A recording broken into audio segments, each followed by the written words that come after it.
No, no, no, no. Assalamualaikum warahmatullahi wabarakatuh.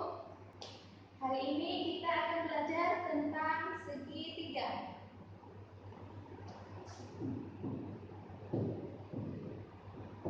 Sebagaimana kita ketahui, segitiga terbagi beberapa bentuk.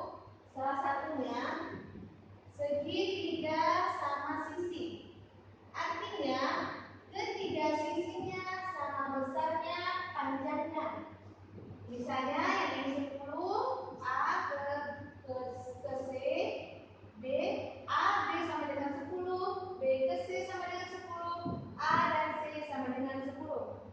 Yang kedua, segitiga sama kaki. Artinya, kedua sisinya yang sama kakinya sama panjangnya. Antara A ke B, B ke C tidak sama dengan A ke C. Kemudian kita akan mencari luas dari segitiga. Apa itu rumus luas dari segitiga? Iya, setengah alas dikali tinggi. Setengah alas dikali tinggi. Contohnya, ini masing-masing punya 160 derajat, sisi kanan 160 derajat. Kita buat A, B, dan C. A ke C sama dengan 40 cm.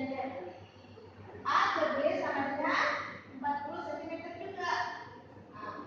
C ke B ke C sama dengan 40 cm juga. Kemudian yang mana alasnya? Ya, A ke C sama dengan A. Alas kita hitung setengah dari 40 berapa? 20 dikali tingginya A ke B sama dengan B ke C dikali 40. Ada yang tahu berapa hasilnya? Ya,